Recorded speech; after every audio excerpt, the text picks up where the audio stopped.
Okay, in this short video I want to talk about the effect of export subsidies. We've talked about import tariffs and done partial equilibrium analysis on that. And now I want to talk about, and that was chapter 8.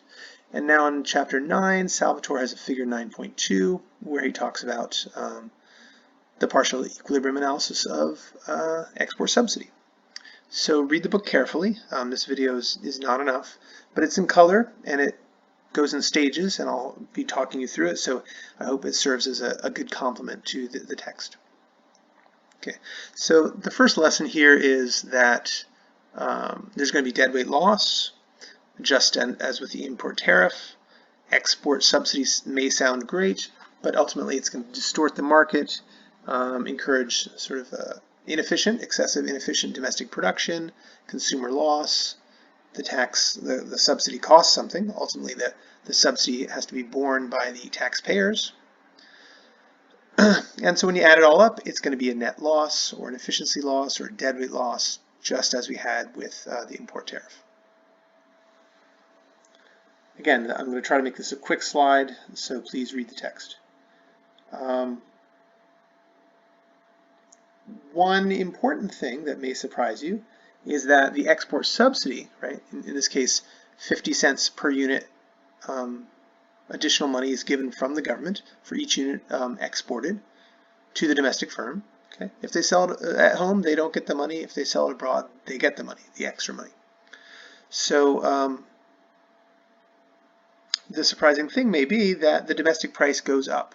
So we see that the market price, the world price, was $3.50 or $3.5.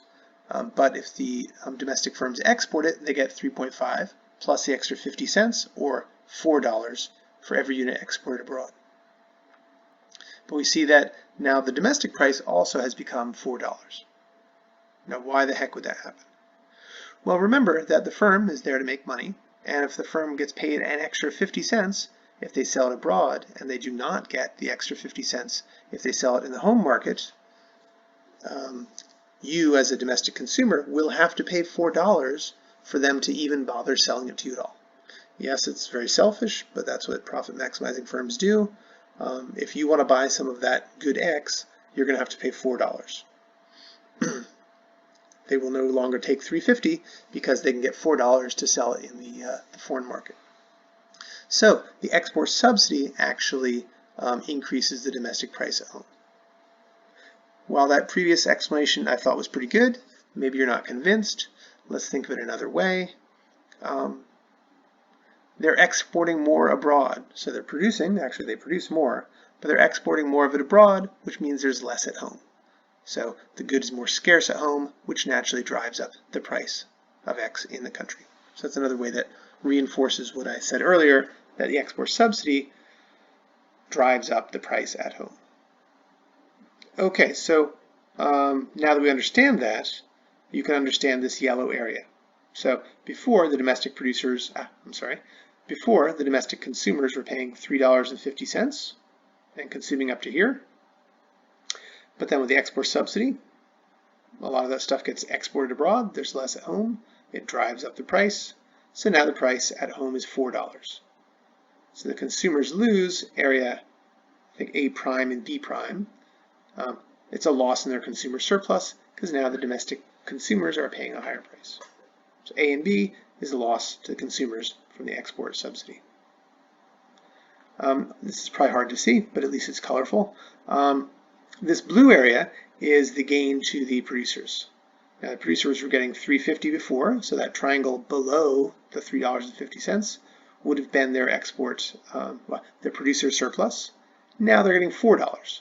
So everything above the supply curve, up until that $4 line, is all the new producer surplus, well, the size of the new producer surplus with the export subsidy. So the additional gains, or the increase in the producer surplus, due to the subsidy is A prime, B prime, and this area C prime. So this blue area is the gain, or the increase in producer surplus for the domestic. As we saw, A and B was the loss to the consumer. This red area is the cost of the the subsidy. So the exported amount with the export subsidy is larger, this long length here.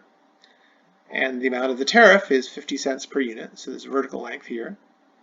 So cost of the subsidy times the units that are subsidized. This long rectangle is the cost of the subsidy. It's the amount of the money dished out or doled out by the government to the firms, but it comes from us, the taxpayers. And the cost of that is BCD. So just like the import tariff revenue, the export subsidy is also always a rectangle. The tax rate times the quantity, at least in these specific taxes. The tax is not a percent, but a dollar per unit sold or dollar per unit imported or whatever.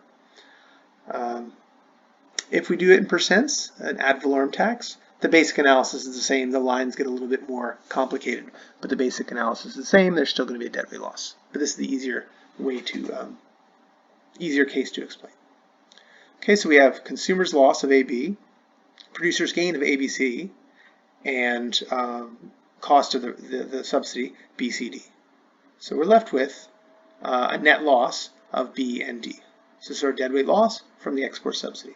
It looks very similar to our B and D for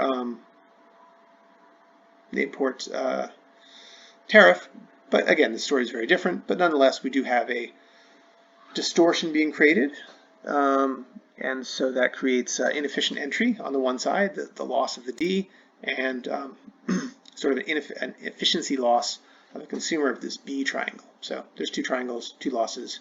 This is a bad idea for an economy, just like the import tariff was. This is the small country case. I don't think I'll do the large country case in this class.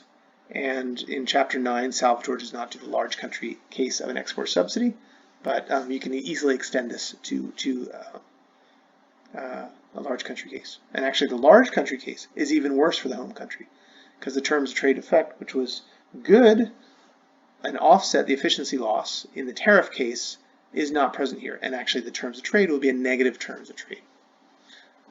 So it's an additional loss. So export subsidy, bad for the home country.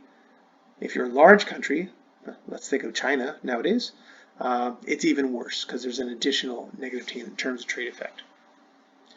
I was going to say one more thing, but now it slipped my mind. So that's export subsidy. Check it out. But again, don't just watch this video. Read the Salvatore closely. Okay, thanks.